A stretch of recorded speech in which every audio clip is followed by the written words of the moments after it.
Two retirees saved the same amount and ended $214,000 apart. Same balances, same market, same 30 years. One of them simply drew income in a different order and claimed Social Security on a different date. That gap is not a rounding error. It is years of extra spending money, or a materially larger inheritance, decided by a sequence most people never consciously chose. Follow the instinctive order. Spend the taxable account first. Protect the tax-deferred money. Claim Social Security early to keep the portfolio untouched, and you quietly forfeit that $214,000. There is no way to claw it back once the years are gone. Here is what makes this strange.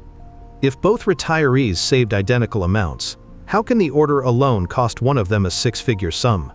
The dollars are the same on day one. The difference compounds silently through taxes and timing until the final decade makes it visible. This video walks the exact arithmetic, bracket by bracket, year by year. The difference wasn't returns or luck, it was the order they touched their money. Ask 100 near retirees which account they'll spend first, and most give the same answer without hesitation: the taxable brokerage account. Then the 401k or traditional IRA. The Roth stays untouched as long as possible.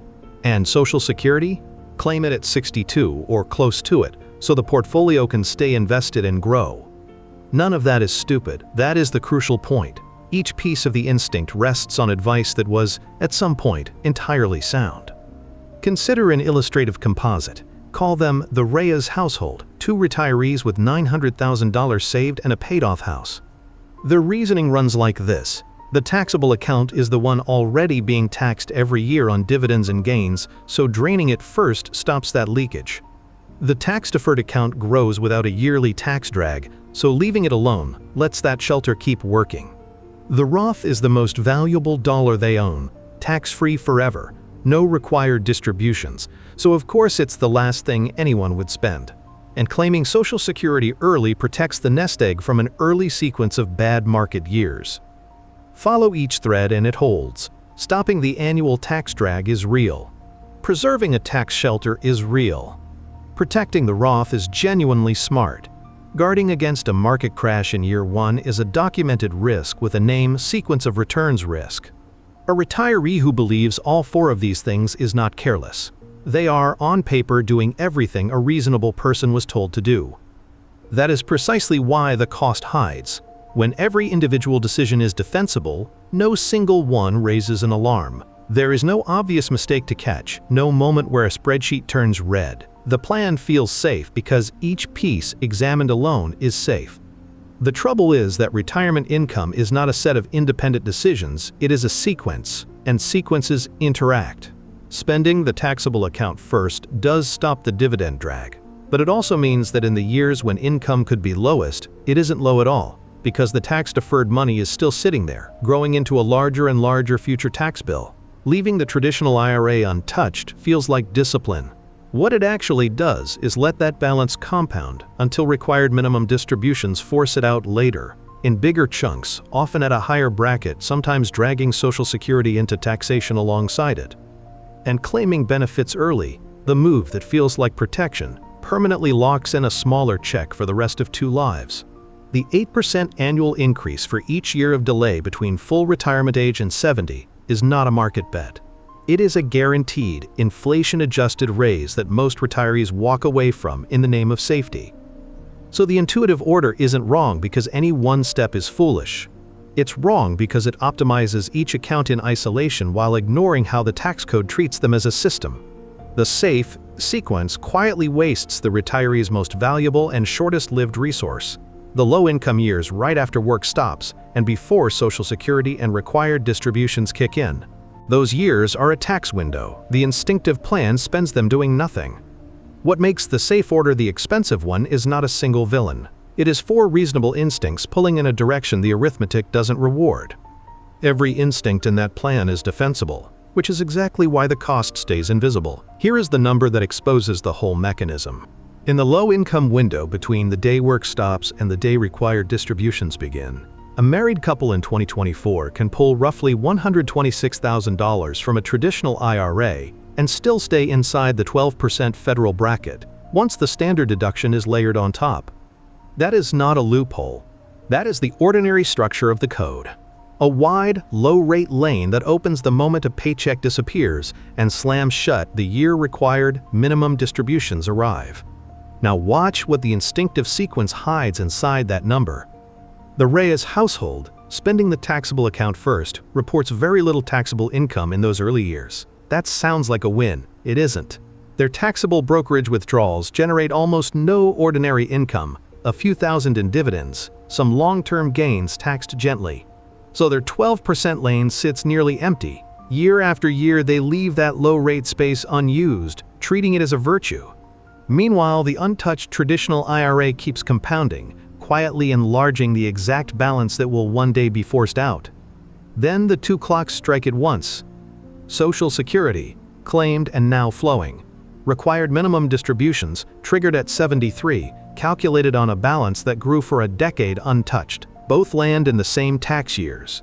The IRA that could have been drained gently at 12% now empties in mandatory chunks, pushing income into the 22% and 24% brackets, and dragging up to 85% of the Social Security benefit into taxation alongside it. The empty lane from the early years is gone. It does not roll over. Unused low brackets expire every December 31st, worthless. Recalculate the same dollars in the opposite order, and the arithmetic inverts. Suppose the Reyes household instead spends taxable and tax-deferred money together in those early years, deliberately filling the 12% lane to the brim, pulling that $126,000 of ordinary income annually and paying tax on it at 12 cents on the dollar. They are voluntarily paying tax they could have deferred. It feels backwards. But every dollar taxed at 12% now is a dollar not taxed at 22% or 24% later. Over 8 or 9 bridge years, that spread a 10 to 12 percentage point difference on well over $100,000 annually compounds into real money. And the second order effect is larger than the first. By drawing the traditional IRA down early, they shrink the balance that later feeds required distributions. Smaller forced withdrawals mean lower income in the 70s and 80s, which means a smaller share of Social Security taxed, which means a lower bracket overall. One decision, filling the low lane early, bends 3 separate tax lines downward at once. This is the mechanism the identical balances were hiding. The starting dollars are the same. What differs is which tax rate each dollar eventually meets on its way out. The instinctive order routes the biggest withdrawals through the highest brackets, at the worst possible moment, all at once. The reversed order routes them through the emptiest, cheapest brackets, spread across years that would otherwise be wasted. Same $900,000. Same market returns. Same 30 years. The only variable is the marginal rate applied to each withdrawal, and that variable is set entirely by sequence. That is what makes the safe order the expensive one. It isn't reckless spending or bad investments. It is a slow, invisible surrender of the lowest tax brackets a retiree will ever have access to, traded for the comfort of watching a balance stay untouched. The mechanism is now clear, but there is one decision inside this sequence that dwarfs every bracket calculation described so far. Every calculation so far lives inside the portfolio. This one doesn't. And it is the single decision that costs more than every bracket move combined. The instinct feels almost moral. A retiree at 62 looks at a benefit statement, sees a check available right now, and reasons that taking it early protects the savings. Leave the portfolio invested. Let the market do its work. Draw the government money first, because it's guaranteed and the market isn't. Claiming early feels like prudence, like refusing to gamble with money you'll need. That instinct is the step almost everyone gets backwards, and almost nobody notices they've made a choice at all. The default is to claim as soon as the check is offered. Roughly a quarter of new claimants file at 62, and the most common claiming age has for years sat well below the age that pays the most. The decision is treated as a date, not a strategy. Here is the relief, and it is genuine. The system is not punishing patience, it is pricing it, fairly and generously. Social Security raises the benefit by roughly 8% for every year a retiree delays between full retirement age and 70. That is not a projection. It is written into the benefit formula.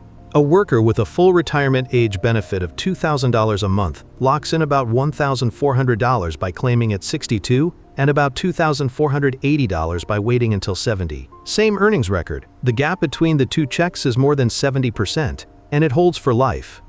Now the revelation the early claiming instinct completely misses. That larger check is not just larger. It is inflation adjusted, paid until death, and backed by the federal government, which makes it the closest thing to a risk-free, longevity-proof annuity a retiree can own. Buying an equivalent stream of guaranteed, inflation-linked income on the open market would cost a fortune if an insurer offered it at all. Delaying from 62 to 70 is, in effect, purchasing that annuity at a price no commercial product can match. Research from the Center for Retirement Research at Boston College has framed delayed claiming as one of the highest return, lowest risk decisions available to the typical household, and found that the vast majority of retirees would be financially better off waiting, yet most claim years too early. And here is where the whole system snaps together. Delaying Social Security is not a decision made in isolation from the withdrawal sequence. It is what makes the withdrawal sequence possible. Those bridge years, the low income window where the 12% lane sits wide open, only exist because Social Security isn't flowing yet. The retiree who claims early fills those years with taxable benefit income, closing the very lane that Roth conversions and cheap IRA withdrawals depend on. The retiree who delays keeps the lane empty and available, funds living expenses from the portfolio, and converts or draws at rock-bottom rates in the meantime. So the early claim doesn't cost once, it costs twice. It permanently shrinks the guaranteed lifetime check, and it simultaneously shuts the tax window that the entire reversed sequence was built to exploit. One decision, two compounding losses, both irreversible after the first few years pass. If that mechanism reframes how you think about claiming age, the like button is the quiet way to tell YouTube that more people approaching this decision should see it. The resistance to delaying is emotional, not mathematical. Waiting means spending down savings while a guaranteed check sits unclaimed on the table. It feels like leaving money behind, like giving up something certain for something abstract. Every month of delay looks like a check the retiree chose not to cash. But that feeling is measuring the wrong thing. It counts the checks skipped in the 60s and ignores the larger checks compounding across the 80s and 90s, precisely the years a long life makes most expensive. Delaying feels like giving up guaranteed money.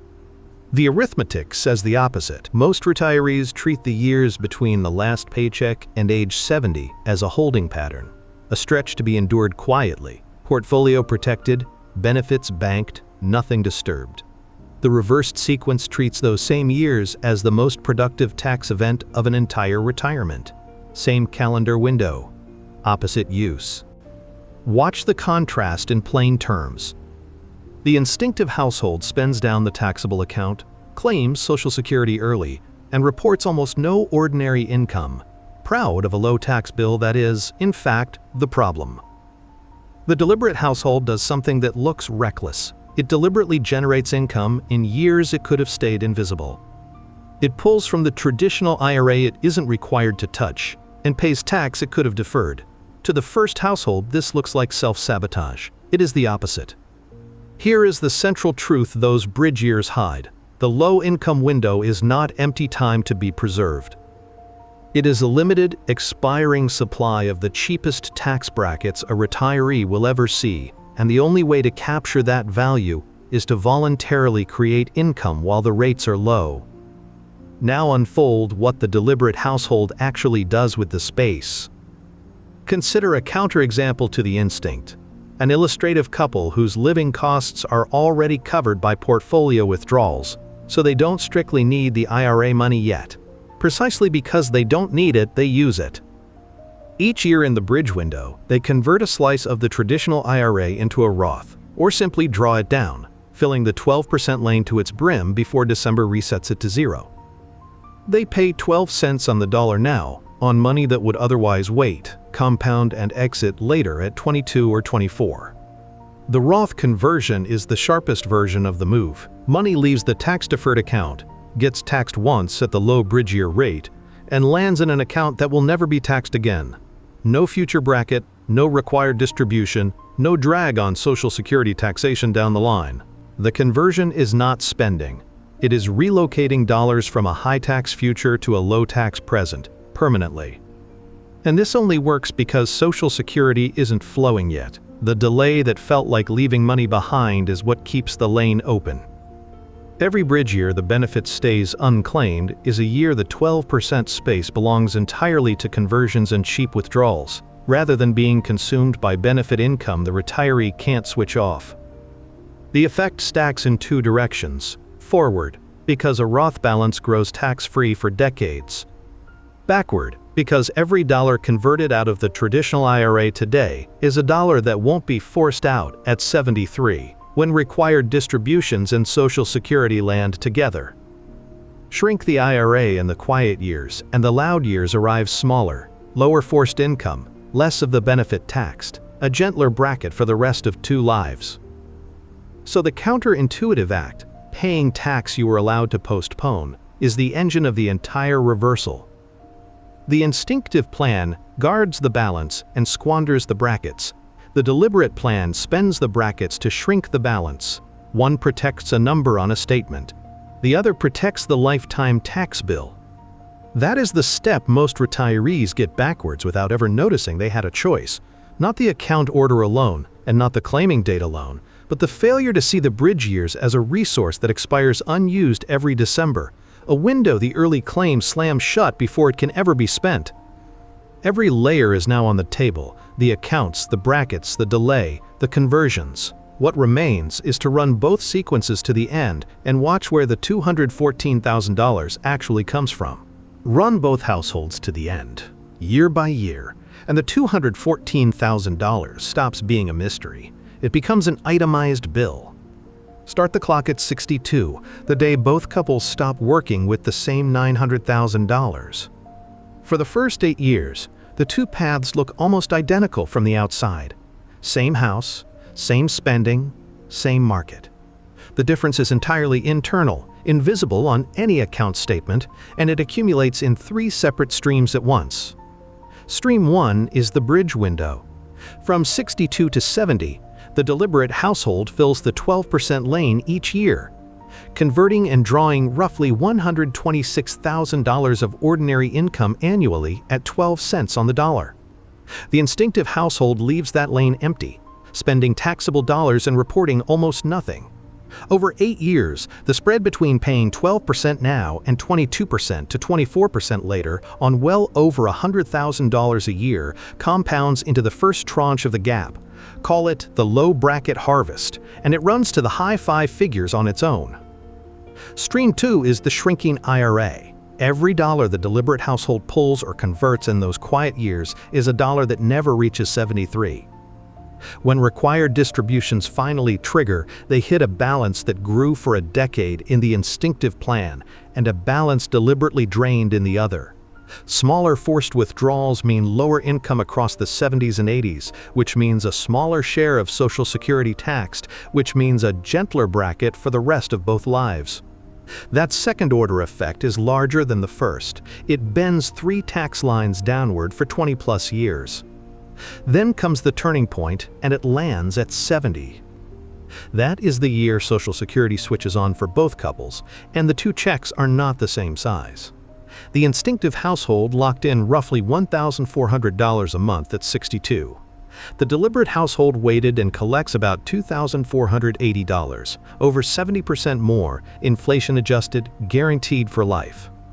From 70 onward, the deliberate couple draws a larger guaranteed check every single month, which means they lean less on the portfolio, which means the portfolio itself survives longer and larger. Now the consequence compounds in the only direction that matters, forward. Across the years, a long life makes most expensive. The instinctive household reaches its 80s with a bigger forced distribution problem, a smaller Social Security check, more of that check taxed, and a portfolio that has been absorbing the strain of an early claim for 2 decades. The deliberate household reaches the same age with a tax-free Roth balance, muted required distributions, a maximized benefit, and a portfolio that was protected precisely because it wasn't asked to do the government's job. Add the 3 streams across 30 years, the low bracket harvest, the reduced lifetime tax on distributions and benefits, and the larger guaranteed check compounding through the final decade, and they sum, in this illustrative pair, to the $214,000 that opened this video. Not returns, not luck, not a single heroic investment. The full gap is accounted for by sequence and timing alone. The loop closes. Two identical starting balances end $214,000 apart because one household spent its cheapest brackets and shrank its future tax bill, while the other guarded a number on a statement and paid for it in the years it could least afford to. Every dollar of the gap has a source, and every source traces back to an order the retiree chose or defaulted into without choosing. Which leaves the only question the math can't answer for you. Claim at 62 and protect the portfolio, or delay to 70 and spend down first. Which sequence would you actually follow, and why?